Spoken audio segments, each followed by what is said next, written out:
बिस्मिल्लाहिर्रहमानिर्रहीम।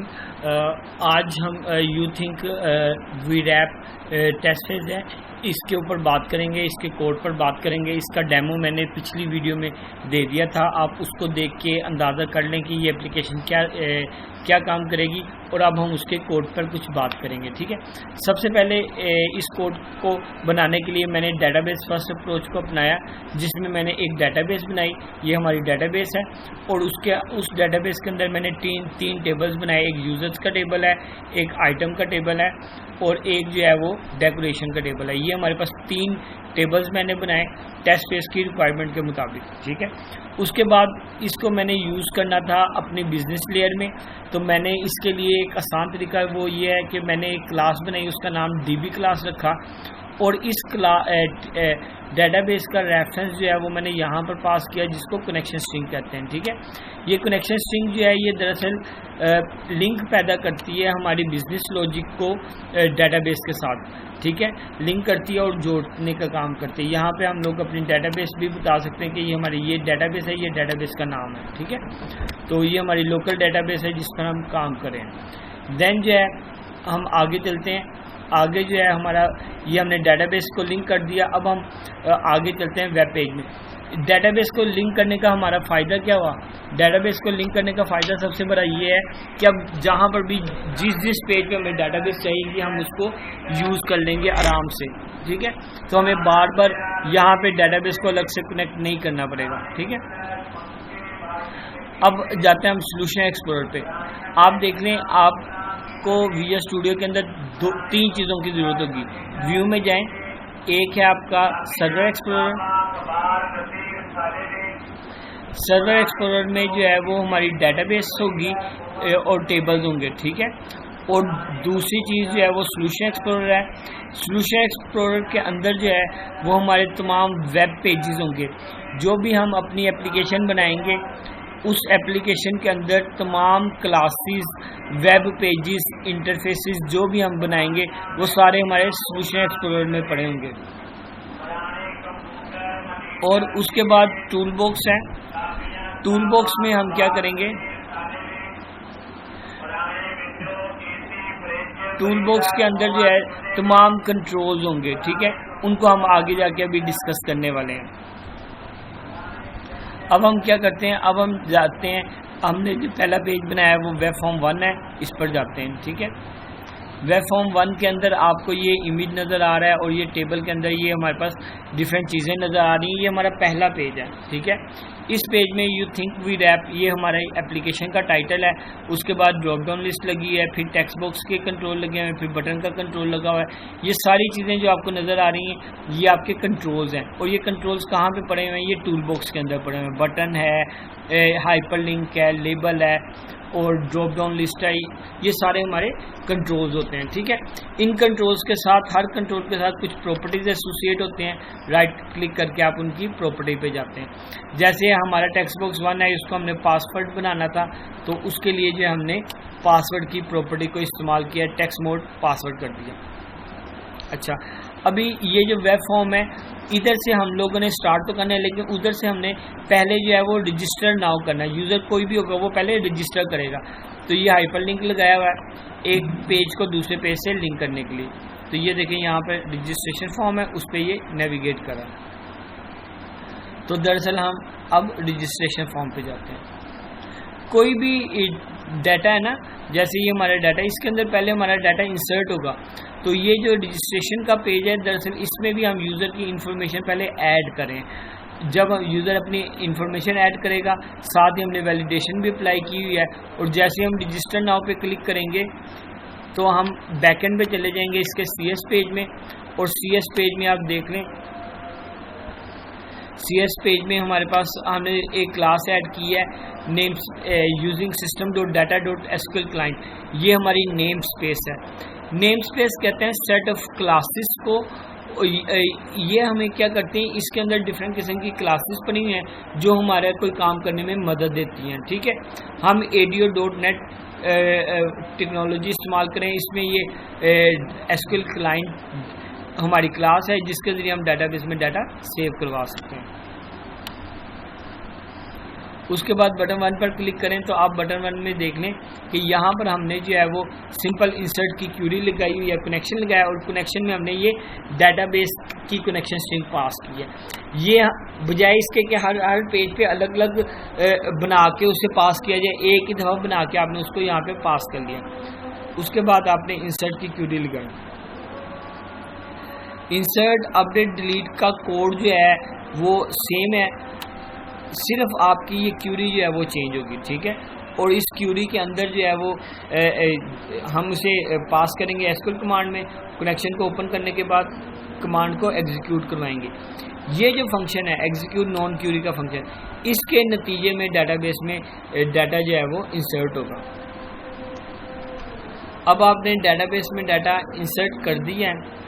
अब जो है अब हम उसको यूज़र के टेबल में जाके देख सकते हैं। ये हम यूज़र के टेबल में डाटा इंसर्ट हो जाएगा। अब हम उसके मुताबिक इसको लॉगिन करवाते हैं, ठीक है। हमारे पास यूज़र टाइप है ड्रॉप डाउन लिस्ट में, टेक्स्ट बॉक्स में 1 में आईडी पड़ा है, टेक्स्ट बॉक्स 2 में पासवर्ड पड़ा हुआ है। बटन में डबल क्लिक करें। ये हम बैकएंड में आ गए। बैकएंड में हम क्या करें, बटन 1 में सबसे पहले टेक्स्ट बॉक्स 1 की वैल्यू लेके यूज़र आईडी में डाल दी, टेक्स्ट बॉक्स 2 की वैल्यू लेके पासवर्ड में डाल दी, ड्रॉप डाउन लिस्ट 1 की वैल्यू लेके यूज़र टाइप में डाल दी। उसके बाद हमने क्यूरी लगाई। कनेक्शन बनाने के बाद select static from user where user ID this and password is that and user type is that, ठीक है। अब हम क्या करें, हम यूज़र्स के टेबल के अंदर जा रहे हैं और वहाँ पर हम कह रहे हैं कि जिसका ये यूज़र आईडी और ये पासवर्ड हो और यूज़र टाइप उसकी ये हो, तो उसका मुझे सारा डाटा ला के दिखा दो, ठीक है। अब हम चेक करें कि वाकई जो यूज़र आईडी और पासवर्ड दे रहा है वो डाटाबेस पे पड़ा हुआ है कि नहीं। डाटाबेस से डाटा आके डाटा एडोप्टर के ज़रिए हम डीटी टेबल इमेजिनरी टेबल में फिल करवा देंगे।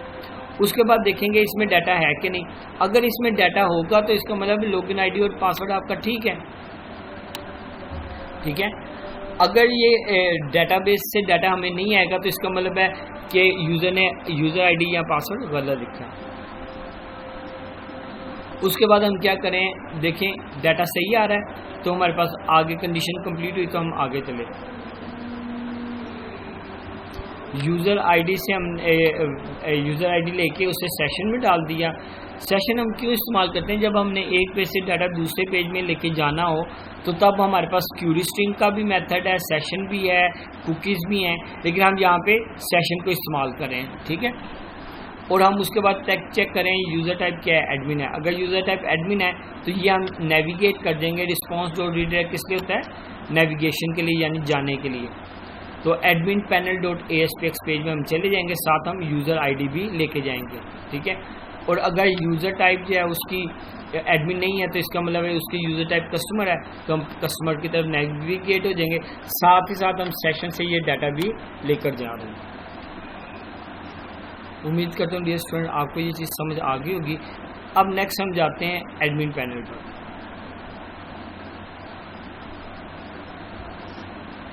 एडमिन पैनल पर हम ज़्यादा काम करें। ये देखें, ये हमारे पास एडमिन पैनल है। एडमिन पैनल में जो है ये हमारे पास गिफ्ट मैनेजमेंट है और डेकोरेशन आइटम मैनेजमेंट, ये 2 पेजेस हैं जो हमारे बड़े इंपॉर्टेंट है। इस पर राइट क्लिक करके देखें कि किस पेज से, गिफ्ट मैनेजमेंट के नाम से ये है, ठीक है। तो गिफ्ट मैनेजमेंट पे जाते हैं, ठीक है। ये हमारा इंटरफेस बना हुआ है। ये इंटरफेस जो है ना वो 2 हिस्सों पे मुश्तमिल है। पहला हिस्सा ये है कि इस हिस्से में हम डाटाबेस में डाटा सेव करवा रहे हैं। जो भी गिफ्ट आइटम है उसको हम सेव करवाएंगे। जब रिफ्रेश करेंगे तो ये जो नीचे मैंने ग्रिड व्यू लगाया है इसमें डाटा शो होगा और वो एडिट और डिलीट भी हो जाएगा। इससे रिलेटेड मेरी बहुत अच्छी वीडियो है जो खालिसतन इसी कोड पर एक्सप्लेन करी है, इस जैसा कोड है, तो वो मैं आपको नीचे लिंक में डिस्क्रिप्शन में शो कर दूंगा। अगर आपको यहाँ से ये चीज़ मुश्किल लग रही है तो एक दफ़ा उस वीडियो को लाजमी देखें ताकि आपको पता चले। तो पहला इसे पे बात करते हैं। सबसे पहले यूज़र अपनी वैल्यूज़ ऐड करेगा जिसमें गिफ्ट का इमेज भी होगा और सेव पर क्लिक करेगा। जैसे वो सेव पर क्लिक करेगा तो ये तो सिंपल इंसर्ट की क्यूरी है।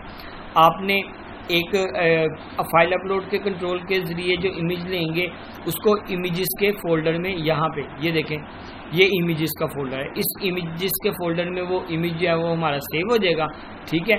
और उसका लिंक जो है वो यहाँ पे हमारे पास आ जाएगा।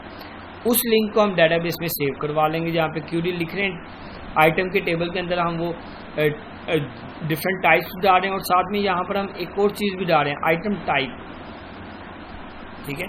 और इस सारी चीज़ों को हम डेटाबेस में सेव करवा रहे हैं। उसके बाद रिकॉर्ड सेव, ये हमारे पास रिकॉर्ड सेव हो गया। उसके बाद जब हम रिफ्रेश करते हैं तो दरअसल हम इसी पेज को रिफ्रेश कर देते हैं, गिफ्ट मैनेजमेंट के इसी पेज को हम रिफ्रेश कर देते हैं, ठीक होगी बात। देन जो है ये हमारे पास ग्रिड व्यू का एक कंट्रोल है जिसके अंदर एडिट और डिलीट हमने डायरेक्ट बाइंड करवाया हुआ है। यहाँ पे आप देख लें, इसके अंदर हमने ये एसक्यूएल डाटा सोर्स को लिंक करवाया हुआ है, ठीक है। ये वीडियो मैं डिस्क्रिप्शन में दे दूंगा, वहाँ से देख के इसको समझ सकते हैं, ठीक है। ये देखें यहाँ पे सिंपली मैंने क्यूरी लिखी है, सिलेक्ट डिस्टिंक्ट आइटम आईडी, ये हमारे पास डिफरेंट आइटम्स हैं उनकी इन्फॉर्मेशन ले रहे हैं, प्लस उसके साथ ये पहले मैंने सिलेक्ट की कमांड लगाई थी, अब मैंने अपडेट की कमांड लगाई है, अपडेट की कमांड लगाई, उसके बाद डिलीट की कमांड। ये जो डिलीट की कमांड है उसके अंदर डिलीट की क्यूरी लगी हुई है, जो सिलेक्ट अपडेट की कमांड है उसके अंदर अपडेट की क्यूरी लगी हुई है, जो सिलेक्ट की कमांड है उसके अंदर सिलेक्ट की क्यूरी लगी हुई है। यही काम मैं नेक्स्ट पेज पे भी कर रहा हूँ, ये गिफ्ट डेकोरेशन आइटम वाले में, लेकिन फ़र्क ये है कि इधर हमारा जो टेबल है वो कौन सा है, आइटम्स का, ठीक है। जबकि गिफ्ट में डेकोरेशन में हमारा डेकोरेशन का अलग से टेबल है। काम बिल्कुल सेम एक जैसा ही है, ठीक है। लेकिन वो डेकोरेशन आइटम्स और होती हैं और गिफ्ट आइटम्स और होती हैं, तो उनको अलग अलग टेबल में मैंने सेव करवाया। ये देखें बिल्कुल वैसे ही है, यहाँ पे आपको कॉलम के नाम चेंज नज़र आ रहे होंगे क्योंकि ये आइटम गिफ्ट आइटम्स और हैं। ये पहला आइटम्स का था, ये गिफ्ट आइटम्स का था, और ये जो है ये डेकोरेशन का है, ठीक है। इसमें जो है सिंपली जब हम इंसर्ट करवा रहे हैं तो ये हमारे टेबल का नाम डेकोरेशन है, सिंपली ये क्यूरी हमारी चेंज हुई है, उसके अंदर वैल्यूज चेंज हुई हैं, ठीक है। बाकी सारा काम हमारा सेम ही है। जैसे कि पहले बताया कि इंसर्ट की क्यूरी जो है उस इंसर्ट अपडेट के लिए और डिलीट के लिए सेम यही क्यूरी कोड इस्तेमाल होता है, फ़र्क सिर्फ क्या होता है, क्यूरी का फ़र्क होता है। तो पिछले टेबल में आइटम नाम था और उसके डिफरेंट कॉलम थे और उनकी वैल्यूज़ हमने पुट की। यहाँ पे डेकोरेशन का टेबल है तो उसकी डिफरेंट वैल्यूज़ हमने पुट कर दी।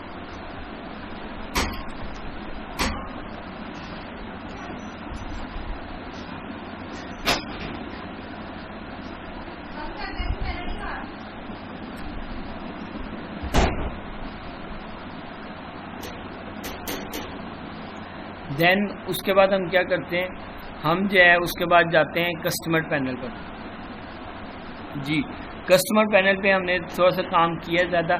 इसमें देख लें कि इसके अंदर जो है वो हमारे पास हैं ये ग्रिड डाटा लिस्ट लगी हुई है, ठीक है।